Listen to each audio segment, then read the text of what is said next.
Olá, amigos! Estamos aqui de retorno mais uma vez com grata satisfação para dar continuidade aos nossos estudos da obra Paulo e Estevão pelo Espírito Emmanuel. Estamos no segundo vídeo do segundo capítulo, Lágrimas e Sacrifícios. Dissemos a Yures que essa divisão em vídeos de cada capítulo, ela foi muito pessoal. Os capítulos das obras romanceadas de Emmanuel, elas não são, por exemplo, como os capítulos das obras de Joana de Ângeles, em que nós podemos facilmente eleger um capítulo para explorar num vídeo. Os capítulos aqui, como são narrativas romanceadas, históricas, elas compulsam mais páginas, levam mais tempo. Então, se nós nos dedicássemos a fazer um vídeo por capítulo, esse vídeo seria bastante extenso para a gente tentar pincelar as experiências e os ensinamentos que Emmanuel nos traz. Por ser tão rico, nós então precisaremos fazer essas divisões bem peculiares. Então estamos no segundo vídeo de Lágrimas e Sacrifícios.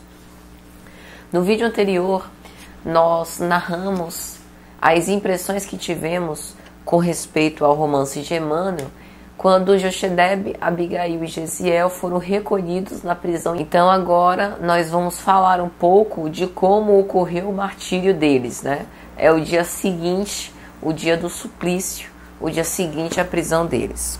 Bom, Emmanuel começa dizendo que o dia amanheceu sob lúgubres expectativas, ou seja, eles já não tinham grandes expectativas em relação ao grande dia, sabia que ia ser uma sentença injusta, que eles iriam receber as vergastadas físicas e que seria um cenário de horror forjado de lágrimas e de sacrifícios.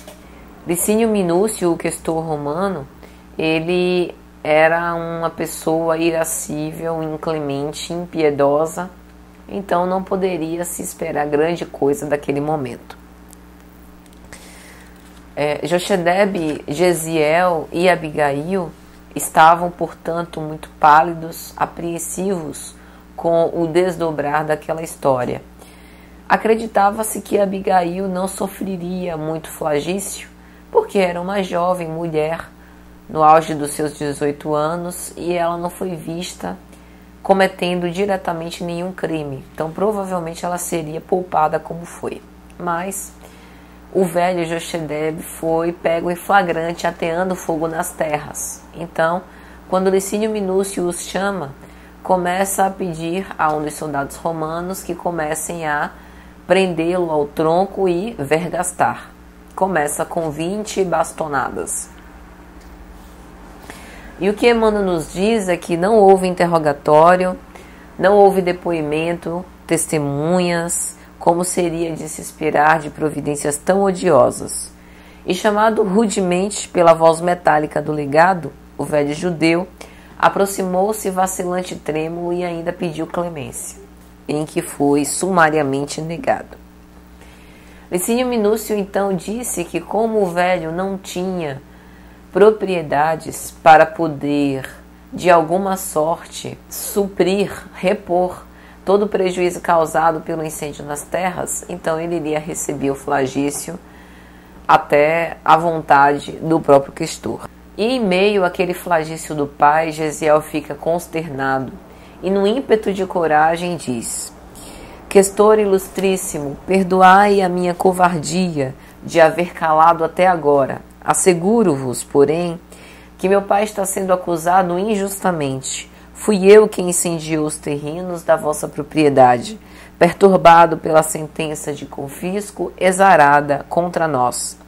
Dignai-vos, pois, de libertá-lo e dar-me a minha merecida punição. Aceitá-la-ei de bom grado.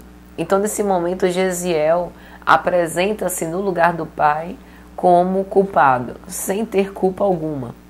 E Licínio Minúcio, conhecendo a história que chegou aos seus ouvidos pelos seus próprios soldados, pergunta: mas você? Não foi você que estava ajudando o pessoal a poupar o fogo, as labaredas que estavam começando a crescer? Não foi você que foi o primeiro a dar os primeiros socorros a Rufílio para tentar salvar-lhe a vida? E aí Jesiel, tentando sustentar a mentira para o bem, para salvar o pai, diz: fiz isso, mas fiz por... Na verdade, fui eu quem ateou fogo naquelas terras, puna a mim e por favor liberte o meu pai. Ele sustenta. E aí o pai, também compungido, né, fica expectante e fala: meu filho, não assuma algo que não cometeste. E Licínio Minúcio, contrapondo-se à sugestão de Jesiel, não libera o pai, porque o pai foi pego em flagrante, e mantém a sentença do flagício para o pai e diz que já que Jesiel espontaneamente confessou, também participação, que ele também ia tomar o flagício. Então passam os dois, aquela cena de martírio. Enquanto eles estavam tomando esses apulpos e vergastadas do lombo, os olhares dos dois, de Jochedebe e de Jesiel, estavam fincados em Abigail, tentando transmitir-lhe algo de serenidade, mesmo num cenário de extrema dor. E ela, martirizada em pranto convulsivo, perdida, sem ter o que fazer naquela situação arrasadora.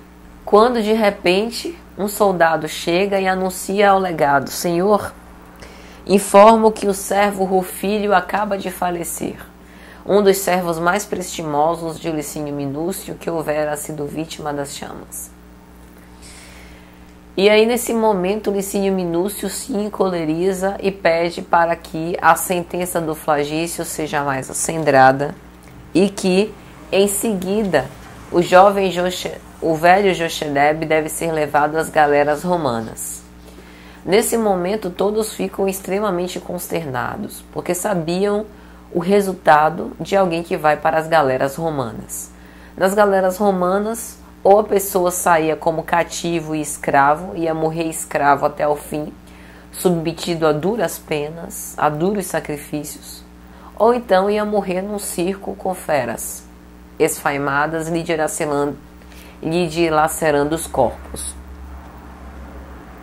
Então eles sabiam que aquele cativeiro era o resultado da ruína e da morte, como vai dizer Emmanuel. E por fim, termina pedindo que